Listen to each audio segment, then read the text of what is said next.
Hi everyone, welcome to सरकारी advance again. तो ये वीडियो आपके लिए काफ़ी ज़्यादा इंपॉर्टेंट होने वाली है क्योंकि अब एग्ज़ाम में सिर्फ एक दिन बचा है। तो एग्ज़ाम के लिए क्या क्या आपको तैयारी करनी है, क्या आपको डॉक्यूमेंट्स लेके जाने हैं, और जब आप एग्ज़ाम अपीयर कर रहे होगे, एग्ज़ाम जब आप लिख रहे होगे, तो उस टाइम पे आपको किन किन बातों का ध्यान रखना है, कौन सा सेक्शन आपने पहले करना है, कौन सा बाद में करना है, क्या पूरी स्ट्रैटेजी होनी चाहिए, वो हम इस वीडियो में डिस्कस करने वाले हैं। ठीक है। तो देखो, ये भी बहुत ज़्यादा इंपॉर्टेंट है क्योंकि अगर आप ये पहले से डिसाइड करके नहीं जाओगे कि मुझे अपना एग्ज़ाम कैसे करना है, किस पैटर्न में करना है, किस फॉर्मेट में करना है, या कैसे स्टेप बाय स्टेप मेरे को आगे बढ़ना है पेपर में, तो फिर उसकी वजह से भी आपका स्कोर कम हो सकता है। और अगर आप एक प्रॉपर स्ट्रैटेजी प्लान करके जाओगे तो आपको कोई भी दिक्कत वहां पर नहीं होगी, क्योंकि आपका दिमाग जो है उसी तरीके से सेट होगा पहले से कि मुझे पेपर कैसे करना है। ठीक है। तो अभी हम इस वीडियो में पर्टिकुलरली दो एग्जाम्स के बारे में बात करने वाले हैं, बीएससी नर्सिंग और पैरामेडिकल, क्योंकि इन दोनों का सिलेबस सिमिलर है। और बाकी जो एएनएम और जीएनएम है उसकी मैं एक अलग से वीडियो बनाऊंगा, तो वो हम उसमें डिस्कस करेंगे। ठीक है। तो अभी हम डिस्कस कर रहे हैं बीएससी नर्सिंग और बीएससी पैरामेडिकल का जो आपका एग्जाम होने वाला है उत्तराखंड का। और बीएससी नर्सिंग का जो एग्जाम है, पहले तो आप डेट अच्छे से समझ लो कि बीएससी नर्सिंग का आपका एग्जाम 2 अगस्त को है, यानी कि परसों। और सुबह 10 बजे से लेके 12 बजे के बीच ही आपका एग्जाम होगा, 2 घंटे का। और इसी तरीके से जो बीएससी पैरामेडिकल का एंट्रेंस एग्जाम है वो 3 अगस्त को होगा, यानी कि 2 दिन बाद। और ये जो एग्जाम है वो आपके दोपहर 2:30 बजे से लेके 4:30 बजे के बीच में होगा। ठीक है। तो ये चीज़ आपने जो है यहाँ पर समझ लेनी है। और बाकी आपने जो एडमिट कार्ड है डाउनलोड कर लिया होगा, नहीं करा तो जल्दी से जल्दी कर लो। और एडमिट कार्ड का कलर्ड प्रिंट आउट निकाल लेना। ठीक है। तो सभी से रिक्वेस्ट है कि एडमिट कार्ड का कलर्ड प्रिंट आउट निकाल लें, ये चीज़ मैंने आपको पहले भी कही थी। ठीक है। कलर्ड निकाल लें, कलर्ड इसलिए बिकॉज उसमें जो फोटो वगैरह होता है वो थोड़ा सही से आ जाता है। तो कई बार जैसे अगर हम ब्लैक एंड वाइट निकालते हैं तो उसमें पहचानने में या मिलाने में थोड़ी दिक्कत हो जाती है, इस वजह से। ठीक है। तो इन केस अगर आपने ब्लैक एंड वाइट भी निकाल लिया है तो भी कोई प्रॉब्लम नहीं है। लेकिन अगर आप कलर्ड निकाल लोगे या निकाल लिया है तो बहुत अच्छी बात है। ठीक है। तो एडमिट कार्ड का कलर्ड प्रिंट आउट हो गया, ये आपको लेके जाना है। साथ में आपको आधार कार्ड लेके जाना है। ठीक है। आधार कार्ड ओरिजिनल वाला लेके जाना। ठीक है। ये नहीं कि आप खाली उसका पेपर पे फोटो कॉपी लेके जा रहे हो। ये हो गया। और इसके साथ जो है आप अपने 2 फोटोग्राफ जरूर रख लेना। ये लिखा तो नहीं है कि 2 फोटोग्राफ आपको लेके जाना है, बट फिर भी मैं आपसे कह रहा हूं कभी अर्जेंट नीड पड़ जाती है, रख लेना, उसमें कोई आपका लॉस नहीं होने वाला। आप कुछ बच्चे पूछेंगे कि 2 फोटोग्राफ जो रखने हैं क्या वो वही रखने हैं जो एडमिट कार्ड में लगा है, तो ऐसा बिल्कुल भी नहीं है। आपके पास कोई भी 2 पासपोर्ट साइज फोटोग्राफ हो, ठीक है, वो जरूरी नहीं है कि आपके एडमिट कार्ड वाले फोटो से मिलने चाहिए, ऐसा कुछ भी जरूरी नहीं है। कोई भी 2 पासपोर्ट साइज फोटोग्राफ आपके पास हो तो वो आप जरूर रख लें। नीड नहीं है, बट मैं बोल रहा हूं कि रख लो तो रख लेना। ठीक है। तो ये हो गया 2 फोटोग्राफ्स। और इसके अलावा देखो, एडमिट कार्ड में ये लिखा होगा कि आपको पेन या लिखने की कोई भी सामग्री नहीं लेके जानी है। बट मैं आपसे फिर भी कह रहा हूं कि कम से कम जो है 2 ब्लू पेन रख लेना। ठीक है। एग्जाम सेंटर का कुछ पता नहीं होता, पेन मिले ना मिले, या मिले तो कैसा मिले, बट फिर भी अपने पास जो है 2 ब्लू डॉट पेन, ठीक है, या जिसे आप बॉल पेन कहते हो, या डॉट पेन जो होता है। ठीक है। और मैं ये बोलूंगा कि भाई यूज एंड थ्रो वाले रख लेना, जो 5 रुपीज के 2 आते हैं, ताकि आपको वहां पर वो साइड में रखने भी पड़े, या आपसे वो मतलब मांग लिए जाए रखने को कि भाई आपको ये अंदर अलाउड नहीं है, तो आपका कोई ज्यादा नुकसान ना हो। तो बहुत महंगे पेन नहीं लेके जाने हैं। सिर्फ इसलिए मैं बोल रहा हूँ कि वहां पर जैसे अगर कोई ऐसी प्रॉब्लम होती है कि पेन नहीं दिए जा रहे, ऐसा कुछ भी होता है, तब के लिए मैं आपसे बोल रहा हूँ कि 2 ब्लू बॉल पेन आप रख लें, जो 5 रुपए के 2 मिलते हैं यूज एंड थ्रो वाले, बस आप वो रख लें। अगर मान लो वो हटाना भी होगा तो कोई दिक्कत नहीं है, आपका सिर्फ 5 रुपए का ही नुकसान होगा। बट फिर भी वो बाद में बोल देते कि आप अपने पेन जो है उठा के वापस ले जाएं, जो लेके आते हैं उसको पहले बॉक्स में इकट्ठा करवा लेते हैं, ऐसा कुछ होगा। ठीक है। तो 2 ब्लू पेन रख लेना। तो इतनी जो चीजें हैं वो आपको अपने एग्जाम सेंटर पे लेके जानी है। ठीक है। और जैसे बीएससी नर्सिंग का पेपर जो है 2 अगस्त परसों, यानी कि परसों है, और सुबह 10 बजे से 12 बजे है। तो जहां पर भी आपका एग्जाम सेंटर है पहले आप उसको ध्यान से चेक कर लें। ठीक है। और चेक करने के बाद जो है आप अपने डिस्टेंस वगैरह देख लें, बस वगैरह की टाइमिंग देख लें कि बस कब जाती है, कैसे आपको जाना है। जैसे भी आपको जाना है, बस से, ट्रेन से, जो भी है, ट्रेन से तो वैसे नहीं जाना पड़ेगा क्योंकि ना तो इतना दूर सेंटर होगा, और उत्तराखंड में वैसे भी ज़्यादा ट्रेन की फैसिलिटी है नहीं। ठीक है। कुछ ट्रेन की फैसिलिटी आपकी हरिद्वार देहरादून वाले रीजन में है बस, और बाकी थोड़ी बहुत फैसिलिटी इधर रुद्रपुर हल्द्वानी साइड में। तो ऐसा कोई चक्कर नहीं है, तो मोस्ट प्रोबेबली आप बस से ही ट्रैवल करोगे। ठीक है। तो ये है कि आपको अपनी प्लानिंग इस तरीके से करनी है, क्योंकि बीएससी नर्सिंग वालों का पेपर सुबह जल्दी है, तो उन्हें सुबह जल्दी ही घर से निकलना पड़ेगा। अगर आपका मान लो 3-4 घंटे की दूरी है, तो आपको कम से कम जो है 4 या 4:30 बजे तक निकल जाना चाहिए। कहने का मतलब ये है कि आप अपना डिस्टेंस वगैरह देख लें, बस वगैरह के बारे में पता कर लें कितने बजे निकलती है, कहाँ से मिलेगी, कैसे मिलेगी, वहां जाके ऑटो में करना है, क्या करना है, ये सब चीज़ें डिस्कस कर लें। अब इसको डिस्कस अगर आपने करना ही है तो मैं आपको बता देता हूँ कि जो सरकारी हेड का ऑफिशियल ग्रुप है वहां आप जा सकते हो। वहां पे अगर मतलब वहां पे पूछ सकते हो कि भाई अगर मान लो आपका हरिद्वार में सेंटर है, तो पूछ सकते हो कि भाई ये वाला कहाँ पर है, और मतलब यहाँ पर कैसे पहुंचेंगे, साधन मिल जाता नहीं मिलता, कैसे मिलता है। तो अगर ये सब कुछ थोड़ा बहुत डिस्कस करना है तो कर सकते हो, ठीक है। तो ये बस एक मैं आपको एडवाइस दे रहा हूँ, अदरवाइज सब कुछ गूगल मैप वगैरह पे पता चल ही जाता है। तो और इतना दूर कोई ज़्यादा सेंटर नहीं होगा, ज़्यादा से ज़्यादा किसी का 2 घंटे 3 घंटे दूर होगा, उससे ज़्यादा मुझे नहीं लगता दूर किसी का सेंटर आया होगा। ऐसा नहीं है कि कुमाऊं का कोई बच्चा तो उसे गढ़वाल का सेंटर दिया होगा। अब अगर उसने खुद से ही गलती से अगर डाल दिया तो वो बात अलग है। तो उसके अकॉर्डिंग आपको अपने आप देखना होगा कि कैसे पहुंचना है, एक दिन पहले आपको निकलना है तो वो आप अपने अकॉर्डिंग देखिए, ठीक है। बट मेरे अकॉर्डिंग आपको क्या करना चाहिए, जैसे सुबह 10 बजे से लेकर 12 बजे के बीच में पेपर है, 10 बजे आपका पेपर स्टार्ट हो जाएगा। 10 बजे पेपर स्टार्ट होने का मतलब है कि 9:30 बजे आपका जो गेट है एग्जाम सेंटर का वो बंद कर दिया जाएगा। आधे घंटे पहले आपका गेट बंद हो जाएगा। आप ये ना सोचे कि 10 बजे से पेपर है तो मैं 9:40 पे पहुंच जाऊं, 9:50 पे पहुंच जाऊं, आपको एंट्री नहीं मिलेगी। 9:30 बजे तक गेट बंद हो जाता है, ऐसा आप समझ लीजिए, ठीक है। अब 9:30 अगर गेट बंद हो रहा है, इसका मतलब है कि आपको एग्जाम सेंटर पे किसी भी हाल में 8:30 बजे से लेकर 9 बजे के बीच में पहुंच जाना है, ठीक है। आपको अपना इस तरीके से टारगेट सेट करना है कि 8:30 से 9 के बीच में आप पहुंच जाओ, ताकि लास्ट मिनट पे कोई भी रश ना हो। मतलब ये कि भागा दौड़ी बिल्कुल भी ना हो कि भाई भागा दौड़ी आप कर रहे हो, ठीक है, कोई सामान आपका छूट जा रहा है या कुछ और प्रॉब्लम हो जा रही है, तो ऐसा बिल्कुल भी नहीं होना चाहिए, ठीक है ना। आई होप ये चीज़ आप लोग समझ गए होंगे, ठीक है। और बाकी मैं आपसे यही बोलूंगा कि देखो अब बाकी जो है अभी बरसात का मौसम चल रहा है, तो अपने साथ एक छाता जरूर रखें, सभी लोगों के लिए एडवाइस है। छोटा वाला जो फोल्डिंग अम्ब्रेला होता है, 3 फोल्ड या 2 फोल्ड वाला अम्ब्रेला, जो कि आपके बैग में आ जाए, तो वो आप अम्ब्रेला जरूर रख लें, क्योंकि बारिश का कुछ पता नहीं है, कब बारिश हो जाए, कैसे बारिश हो जाए। मान लो आप घर से निकले हो तब बारिश नहीं हो रही, लेकिन आप रास्ते में जब वो बारिश शुरू हो गई, अब आपको बस से उतरना भी है, ठीक है, फिर रिक्शा भी पकड़ना है, इन सब में आप भीग सकते हो। तो इस वजह से एक अम्ब्रेला आप अपने साथ जरूर रख लें, बहुत इंपॉर्टेंट चीज है। ये काम तब आएगी जब ये बारिश वाली प्रॉब्लम आपको फेस करनी पड़ेगी, ठीक है ना। तो आप एक अम्ब्रेला जरूर रख लें, बहुत मतलब सही रहेगा। नहीं भी अगर यूज हो पाया तो वो बैग में पड़ा रहेगा। और अपने साथ एक बैग ले जाएं, जो अपना स्कूल बैग या कॉलेज वाला बैग होता है वो बैग ले जाएं। एग्जाम सेंटर पे उसको जमा करने की पूरी सुविधा होगी।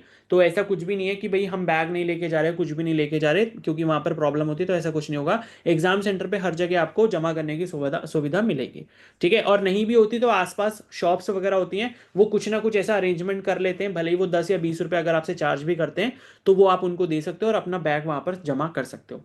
और फोन वगैरह जो है आप बैग के अंदर ही रख देना, फोन अलग से निकाल के किसी को मत देना। फोन अपना स्विच ऑफ करना या एयरप्लेन मोड पे डालना, बैग में रख देना। और जो भी आपके पैसे वगैरह हैं वो आप बैग में छोड़ के जा सकते हो, ऐसा कोई नहीं है। और ज़्यादा पैसे लेके ही मत जाओ, बस इतने पैसे लेके जाओ जिसमें आपका किराया और थोड़ा बहुत जो अगर आपको खाना पीना है बाद में, तो उसका खर्चा हो जाए। ज़्यादा पैसे आपको लेके भी नहीं जाने, ठीक है। तो ये चीज हो गई। अम्ब्रेला ध्यान से रख लेना, बारिश का सीजन है, कभी भी बारिश हो सकती है, ये चीज ध्यान रखनी है। और अम्ब्रेला के साथ साथ आप एक पॉली बैग या 2 पॉली बैग जरूर रख लें। पॉली बैग इसलिए बोल रहा हूं मैं, मान लो कि बीच रास्ते में कहीं बारिश शुरू हो जाती है, तो आप अपना एडमिट कार्ड या जो भी डॉक्यूमेंट्स वगैरह है, आधार कार्ड वगैरह, तो उसको आप पॉली में बंद करके फिर बैग में रख लो, ताकि अगर आपको बारिश का पानी थोड़ा बहुत पड़ता भी है तो वो बिल्कुल भी खराब ना हो, ठीक है। और साथ में आप अपना मोबाइल भी उस पॉली बैग में रख सकते हो। तो 2 खाली पॉलीथीन जो है वो बैग अपने उसमें बैग में ही रख लेना, सो दैट की बारिश वगैरह होती है तो उसमें आप अपनी इंपॉर्टेंट चीजें रख सकते हो और उससे पानी से कोई भी असर उस पर नहीं होगा। तो ये कुछ इंपॉर्टेंट बातें हैं जो आप ध्यान रखना। एंड इसके बाद नेक्स्ट जो चीज है कि भाई मैंने आपको बता दिया कि जब भी आपका एग्जाम शुरू होने वाला है उससे आपको 1 घंटा पहले पहुंच जाना है, यानी कि 8:30 से 9 बजे के बीच में आपको पहुंच जाना है। अब वहीं पर अगर हम बात करें पैरामेडिकल वालों की, तो पैरामेडिकल वालों का पेपर 2:30 बजे से शुरू हो जाएगा। इसका मतलब है कि 2 बजे उनका गेट बंद हो जाएगा, 2 बजे के बाद एंट्री नहीं मिलेगी, 2 बजे एंट्री नहीं मिलेगी, 2 बजे से पहले पहले आपको अंदर चला जाना है। तो कहने का मतलब है कि 1 बजे से लेके 2 बजे तक, 1 बजे से लेके 2 बजे तक आपको अपने एग्जाम सेंटर पे पहुंच जाना है, किसी भी हाल में ज्यादा लेट नहीं करना है, ठीक है। बस इतनी चीजें आपने ध्यान रखनी है। अब आ जाते हैं पेपर के ऊपर कि पेपर अटेम्प्ट कैसे करना है। तो ये तो पेपर से पहले की स्ट्रैटेजी हो गई, क्योंकि ये सारी चीजें भी आपको प्लान करके चलनी चाहिए। अब मान लो किसी ने अम्ब्रेला नहीं रखा, बारिश हो गई, तो भाई कुछ चीजें भीग गई, आप अगर भीग गए, आपके कपड़े गीले हो गए, ठीक है, तो वैसे ही सब कुछ खराब हो जाता है। फिर क्या है, मान लो थोड़ा सा मौसम भी ठंडा हो गया, अब फैन चल रहा है, आपको ठंड लग रही है ना, आप पेपर पे कंसंट्रेट कर पा रहे हो, मतलब बहुत सारी चीजें हैक्टिक हो जाती हैं।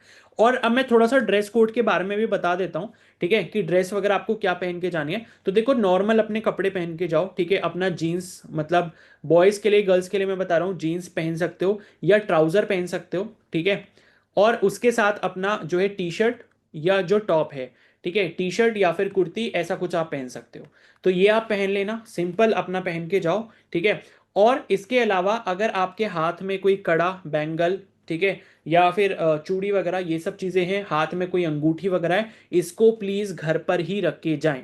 मान लो कोई महंगी अंगूठी, सोने की अंगूठी है, या कुछ भी ऐसी इंपॉर्टेंट चीज़ें हैं, या कानों में आपने कुछ पहना हुआ है, या गले में आपने कोई चेन वगैरह पहनी है, तो प्लीज़ आप इसको घर पे रख के जाएं। आप ऐसा ना सोचें कि वहां जाके हम बैग में रख देंगे। अब बैग भी तो आप कहीं किसी के भरोसे छोड़ के जाओगे ना, ठीक है। तो बैग अगर आप किसी के भरोसे, अब मान लो कि आपके साथ कोई जा रहा है तब तो ठीक है, लेकिन अगर आप किसी अकेले जा रहे हो, ट्रैवल अकेले कर रहे हो, सेंटर पे अकेले जा रहे हो, तो बैग आपको किसी और के भरोसे छोड़ना है, ठीक है। अब बैग में से कोई चीज़ कुछ निकाल ले या कुछ कर ले, तो आप उसको ब्लेम नहीं कर सकते बाद में। इससे अच्छा ये है कि कीमती चीज़ें बस फ़ोन एक ले जा सकते हो, क्योंकि फ़ोन तो देखो आपको कैरी करना ही पड़ेगा, घर वालों को कुछ भी इंफॉर्मेशन देनी है, जो भी है, तो वो आपके साथ होना चाहिए। बट बाकी जितनी भी चीज़ें हैं, चाहे हाथ में आपने कड़ा, चूड़ी, ये सब कुछ भी पहन रखा है, ब्रेसलेट पहन रखा है, ठीक है, या आपने नोज पिन वगैरह पहनी है, ठीक है, या फिर कानों में आपने कुछ पहना है, या गले में चेन वगैरह पहनी है, या पैरों में पायल वगैरह कुछ भी है, ठीक है, तो प्लीज़ आप उसको घर पर एक दिन के लिए निकाल के जाएं। एग्जाम से वापस आने के बाद आप उसको पहन सकते हैं, ठीक है। कलावा वगैरह अगर आपने पहना है तो कोई प्रॉब्लम नहीं है, ऐसा नहीं होगा कि उसको उतरवाया जाए, लेकिन अगर उसको उतरवाया भी जाएगा तो कोई दिक्कत नहीं है, वो आप उतार सकते हो उस टाइम पे, ठीक है ना। बट ये है कि जो भी अपनी ज्वेलरी वगैरह है वो सब आप बिल्कुल ना पहन के जाएं। ये बहुत इंपॉर्टेंट चीज़ है जो आपको अभी से समझ लेनी है, ठीक है। तो ये हो गया, बाकी मैंने बता दिया, नॉर्मल अपने कपड़े पहन के जाने हैं, ठीक है। जीन्स ट्राउजर, जीन्स के साथ टी शर्ट वगैरह पहन सकते हो, ट्राउजर पहन सकते हो, ठीक है, उसके साथ टी शर्ट पहन लो, गर्ल्स के लिए कुर्ती हो गया, जीन्स हो गया, ठीक है, ये आप पहन के जा सकते हो, या सिंपल अपना टॉप एंड जीन्स पहन सकते हो, ठीक है। एंड इसके साथ पैरों में क्या पहनना है, तो मैं आपको बोलूंगा कि शूज आप बिल्कुल भी ना पहन कर जाएं। शूज बिल्कुल भी ना पहन कर जाएं, ठीक है। कोई भी ऐसी कवर्ड चीज नहीं पहन के जानी जो आपका पैर पूरा ढके, ठीक है। अब देखो, शूज ना पहनने का रीजन वही है कि भैया आपको उतरवाने को बोल सकते हैं, उतारो, फिर दिक्कत होती है, फालतू का टाइम वेस्ट होता है, फिर शूज इधर उधर कहीं पड़े रहेंगे, आपके पैर गंदे होंगे, आपको नंगे पैर भेजा जाएगा। तो इससे अच्छा है शूज पहन के ही मत जाओ। और दूसरी चीज ये भी है कि बारिश का मौसम है, कहीं पानी वानी भरा हुआ मिल गया एग्जाम सेंटर के पास, तो शूज की ऐसी तैसी हो जाएगी, ठीक है। तो उससे बेटर है या तो सिंपल अपना स्लीपर पहन के जाओ, चप्पल पहन के जाओ, ठीक है, या फिर सैंडल्स पहन के जाओ, बस ये पहन के जाओ, ताकि अगर बारिश का पानी लगे, कीचड़ में कहीं उतरना भी पड़े, तो इसका कोई असर ना पड़े, ठीक है ना, सबसे बेस्ट है। तो स्लीपर या सैंडल्स ही आपको पहन के जाने हैं। सॉक्स, शूज, ये सब कुछ भी आप ना पहने अपने पैरों में, ठीक है। तो ये चीज आपने ध्यान रखनी है। इसके अलावा आपने कोई भी जो सन ग्लासेस वगैरह हैं, ठीक है, कितनी भी धूप पड़ रही हो, सन ग्लासेस हो गए, गॉगल्स हो गए, ये आपने नहीं पहन के जाने। मतलब जो नज़र का चश्मा है वो तो आप पहन के जा सकते हो, उसमें कोई दिक्कत नहीं है, लेकिन जो स्टाइलिश सन ग्लासेस या गॉगल्स वगैरह ये आपको नहीं पहने। इसके साथ आप कोई भी अपना मतलब जो है कोई शॉल वगैरह या मतलब जो भी कुछ है, स्कार्फ वगैरह, ठीक है, इसको भी अगर थोड़ा सा अवॉइड करेंगे तो ज़्यादा अच्छा रहेगा। स्कार्फ भी अलाउड नहीं होता है, तो ये भी आप ना लेके जाएं साथ में। और इसके अलावा जो है, हैट हो गया, ठीक है, हैट या कैप, ठीक है, हैट तो नहीं, मतलब कैप, तो कैप भी आप बिल्कुल ना लगा के जाएं, ठीक है, कैप वगैरह बिल्कुल ना लगाएं, तो ज़्यादा सही रहेगा, ठीक है। तो मतलब ये नॉर्मल ड्रेसअप करना है, कोई भी फालतू एसेसरी आपको साथ में नहीं लेके जानी। और बॉयज़ के लिए स्पेशली मैं कहना चाहूँगा कि बॉयज़ अगर बेल्ट लगा के जाते हैं तो बेल्ट भी ना लगा के जाएं, कुछ आप ऐसा पहन के जाओ, ट्राउजर पहन लो जिसमें लास्टिक वगैरह हो, सो दैट कि आपको बेल्ट की नीड ही ना पड़े। तो ये सारी चीज़ें अवॉइड करोगे तो एग्जाम सेंटर पे कितनी भी आपकी जो है हार्ड चेकिंग करेंगे, तो आपको इजीली जाने दिया जाएगा, कोई भी दिक्कत नहीं होगी। वरना देखो, फालतू में लास्ट में टेंशन ही होती है इन सब चीज़ों को लेके, कि आपसे बोल रहे हैं कि भाई बेल्ट हटाओ, ठीक है, शूज उतारो, तो फालतू में आप ना, मतलब थोड़ा सा मोटिवेशन आपका कम हो जाता है इन सब चीज़ों के चक्कर में, क्योंकि आपको लगता है कि भाई बाकी सबसे तो कुछ कहा नहीं, मेरे को अलग कर दिया, तो ऐसी फीलिंग आ जाती है। तो इससे बेटर ये है कि ये सब चीज़ें आप घर से ही मत लेके जाओ, ठीक है। तो मैंने आपको समझा दिया, सिंपल ड्रेसअप, उसके साथ स्लीपर या सैंडल्स ये आप पहन के जाओ। घड़ी वगैरह कुछ भी अलाउड नहीं है, घड़ी, ब्लूटूथ डिवाइस, कोई भी इलेक्ट्रॉनिक गैजेट अलाउड नहीं है। घड़ी ना तो आपकी एनालॉग वाली अलाउ है, यानी कि जिसमें सुई होती है, ना ही आपकी डिजिटल वाली अलाउड है, ना ही आपकी स्मार्ट वॉच अलाउड है। तो कोई भी घड़ी आप नहीं पहन के जाएंगे, ठीक है। तो ये सब चीजें आपके ड्रेस कोड के बारे में हो गई। अब नेक्स्ट आते हैं पेपर पैटर्न के ऊपर, कि पेपर आपको अटेम्प्ट कैसे करना है, पेपर अटेम्प्ट करने की स्ट्रैटेजी क्या होनी चाहिए। दोनों ही केसेस में सेम सेम स्ट्रैटेजी बताऊंगा, थोड़ी सी डिफरेंट होगी क्योंकि सिलेबस थोड़ा सा डिफर करता है, ठीक है। तो पहले हम बात कर लेते हैं बीएससी नर्सिंग के, ठीक है, बीएससी नर्सिंग। अब देखो, पेपर आपका जो है 2 घंटे का है, बीएससी नर्सिंग का भी और बीएससी पैरामेडिकल का भी, यानी कि 120 मिनट आपके पास है, और 120 मिनट में आपको 100 क्वेश्चन अटेम्प्ट करने हैं पूरे के पूरे।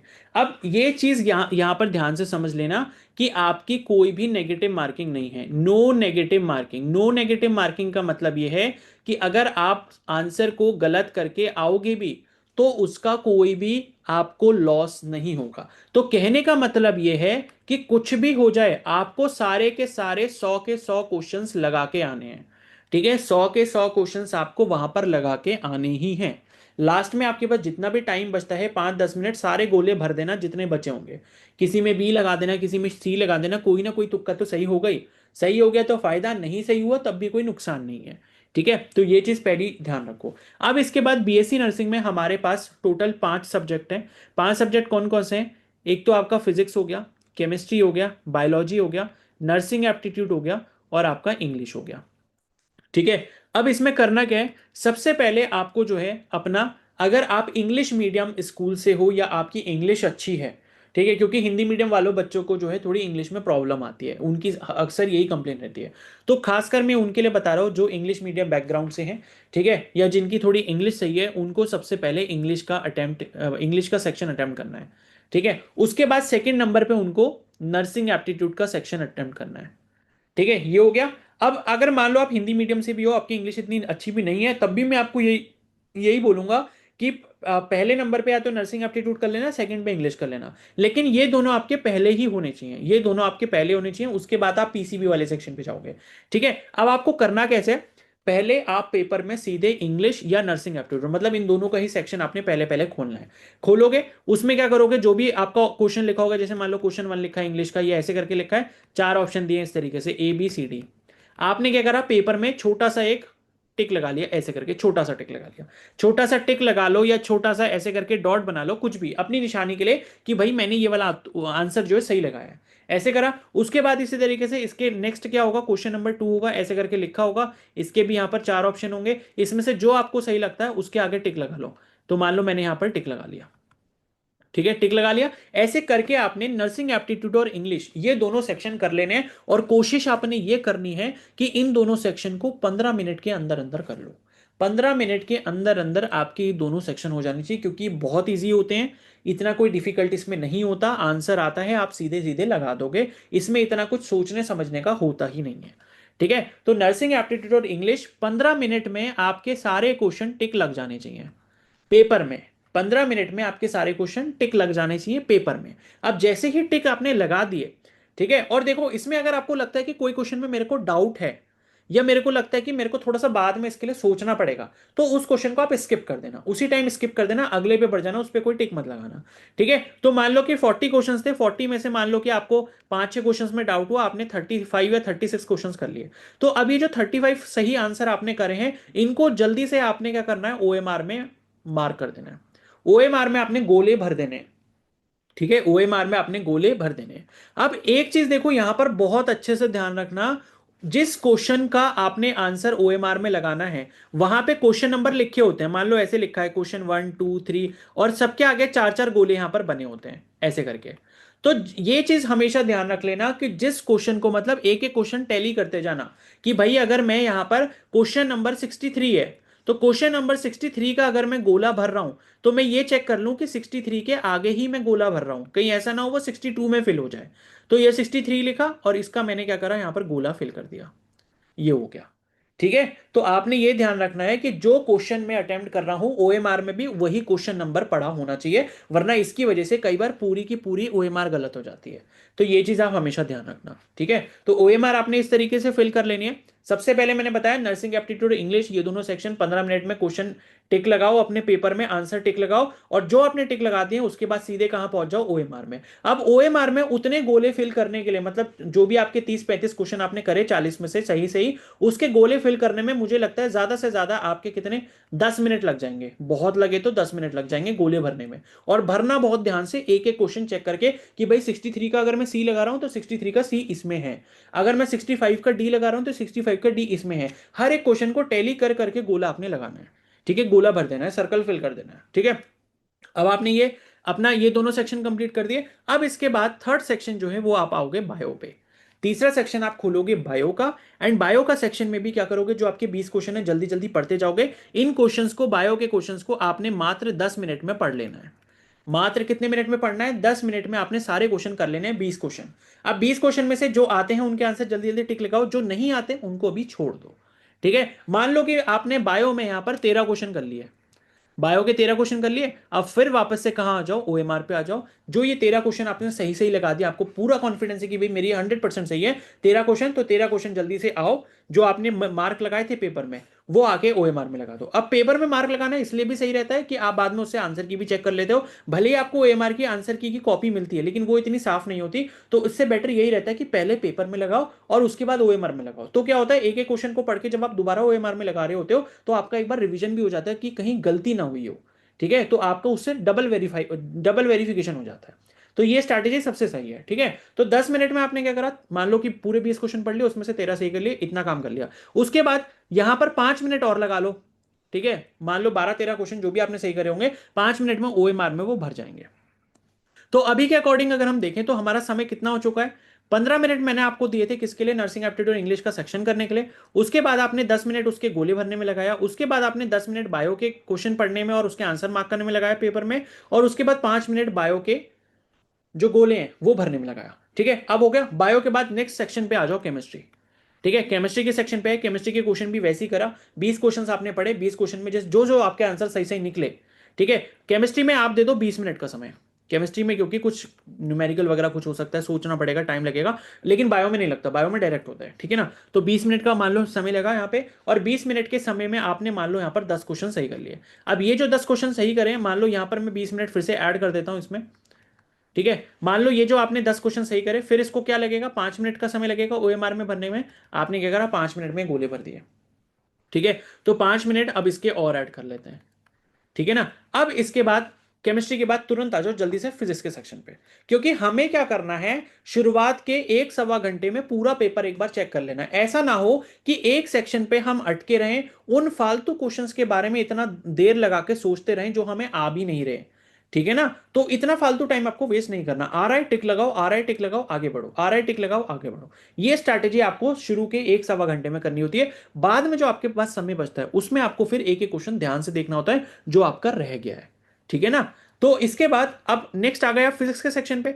अब फिजिक्स के सेक्शन पे जैसे ही आओगे, फिजिक्स के क्वेश्चन आपने पढ़े, मैं कहता हूं कि मान लो 25 मिनट आपने फिजिक्स के उसमें लगा दिए, 25 मिनट क्वेश्चन पढ़ने में और उनको सॉल्व वगैरह करने में, ठीक है। 20 में से मान लो आपके कितने आ गए, 10 क्वेश्चन इसमें सॉल्व हो गए, ठीक है। 10 क्वेश्चन मान लो आपके सॉल्व हो गए, तो 25 मिनट में फिर से यहां पर ऐड कर देता हूं, और 5 मिनट फिर ये जो आपने 10 क्वेश्चन करे हैं फिजिक्स के, इसको ओएमआर में भरने के लिए 5 मिनट और लगा देते हैं।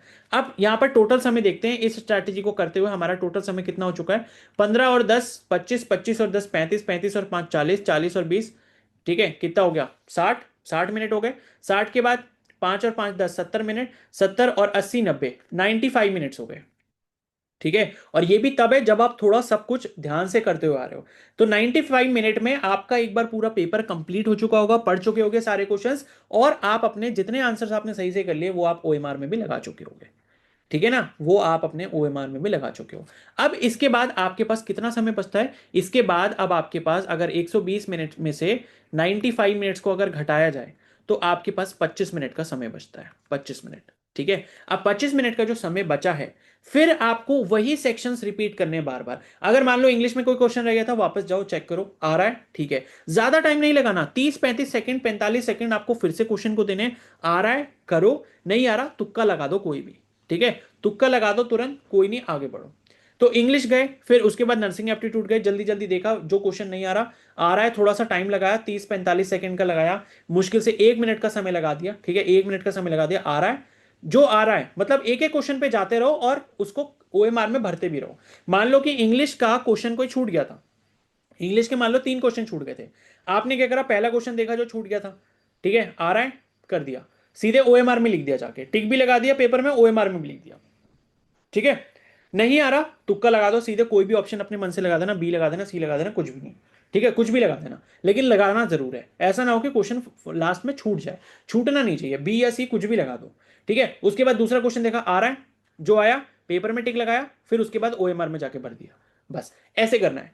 तो पहले क्या करा आपने, पूरा एक बार पेपर देख लिया पीछे से, मतलब इंग्लिश, नर्सिंग एप्टीट्यूड, फिर बायो, फिर केमिस्ट्री, फिर फिजिक्स, ये ऐसे करके करा सबके, आपने क्या करे, सबके ओएमआर में आप आंसर्स भी भरते गए। एक सेक्शन करा, पेपर में टिक लगाया, ओएमआर में भरा, अगला सेक्शन करा, पेपर में भरा, पेपर में टिक लगाया, ओएमआर में भरा, ऐसे करते करे 5 सेक्शन करे, 95 मिनट्स में आपका ही निपट गया। उसके बाद 25 मिनट जो निपटे हैं, उसके बाद वापस यही सेक्शंस को फॉलो करना है। इंग्लिश, नर्सिंग एप्टीट्यूड, पहले इंग्लिश के क्वेश्चंस पे आओ, जो क्वेश्चन रह गए थे देखो, आ रहा है, थोड़ा सा टाइम लगाया, सोचा समझा, आया तो सही आंसर पेपर में भी लगा दिया, उसके बाद ओएमआर में जाके डायरेक्ट लगा दिया। नहीं आ रहा, ओएमआर में जाके तुक्का लगा दो, बी या सी ऑप्शन में से कुछ भी लगा, ठीक है। तो इंग्लिश पे गए, नर्सिंग एप्टीट्यूड पे गए, उसके बाद फिर से बायो पे आ जाओ, बायो के जो क्वेश्चन छूटे थे वापस देखो, थोड़ा सा समय दो, टाइम लगाओ, ठीक है, बायो के क्वेश्चन में थोड़ा सा टाइम लगाओ, सोचो, आ रहा है, करेक्ट आंसर आया, पेपर में एक बार एक क्वेश्चन का टिक लगाया, और उसी क्वेश्चन को जो आंसर आपने पेपर में टिक लगाया तुरंत जाके ओएमआर में लगा दो। तो एक एक क्वेश्चन वाली फिर आपने स्टेप बाय स्टेप ऐसे करना है।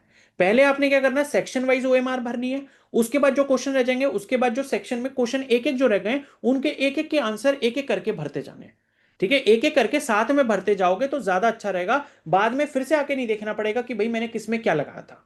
तो ऐसे करके आपने करना है, तो आप यकीन मानो कि 2 घंटे आपके प्रॉपर तरीके से वसूल हो जाएंगे, एंड जितना आपको आता होगा वो बेस्ट आप यहां पर कर पाओगे, अगर आप इस स्ट्रैटेजी को फॉलो कर लेते हो।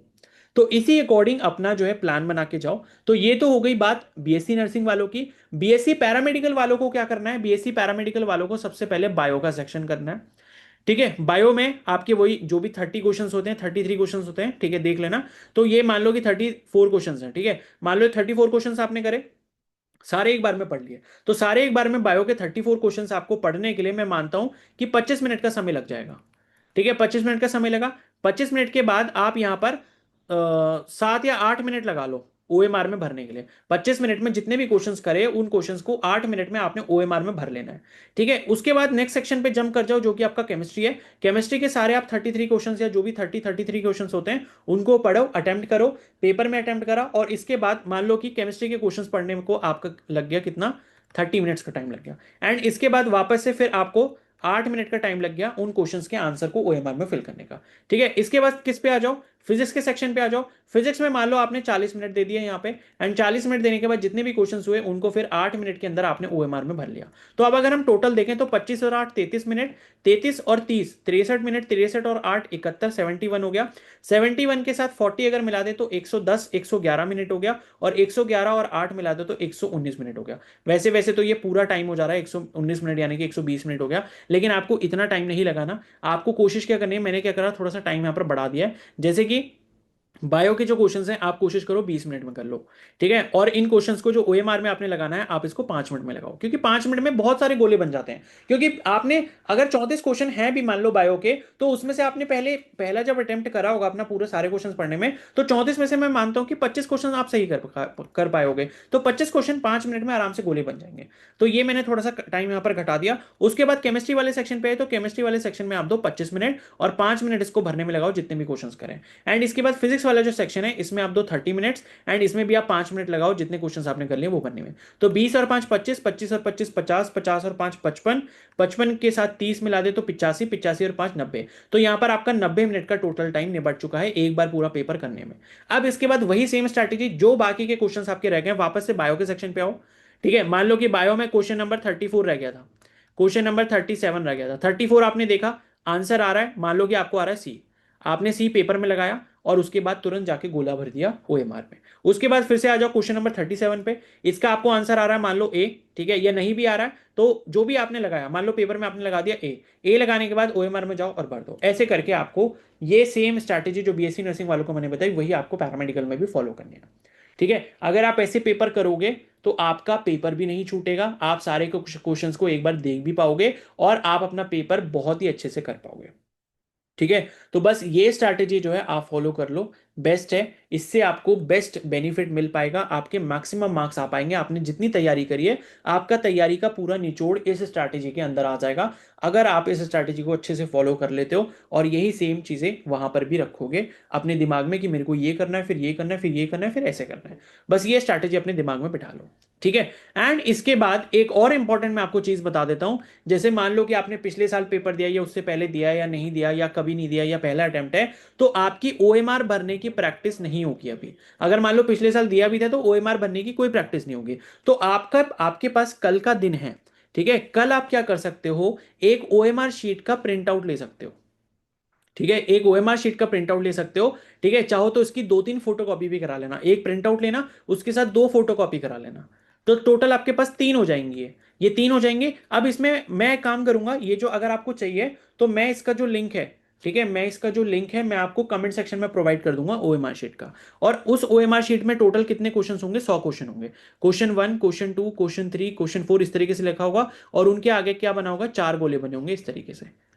इस तरीके से क्या बना होगा, चार गोले बने होंगे, ठीक है। तो आप इन गोलों को सही से भरने की प्रैक्टिस कर लो, इसका प्रिंट आउट ले लेना और दो फोटो कॉपी करा लेना, और सब में ए बी जो भी मन करे वो आप फिल करते रहना, ठीक है। और पेन से करना, ब्लू पेन से करना, ब्लू डॉट पेन से, ठीक है। तो ये गोले भरने की प्रैक्टिस करना, और गोला आपने सही से ऐसे भरना है।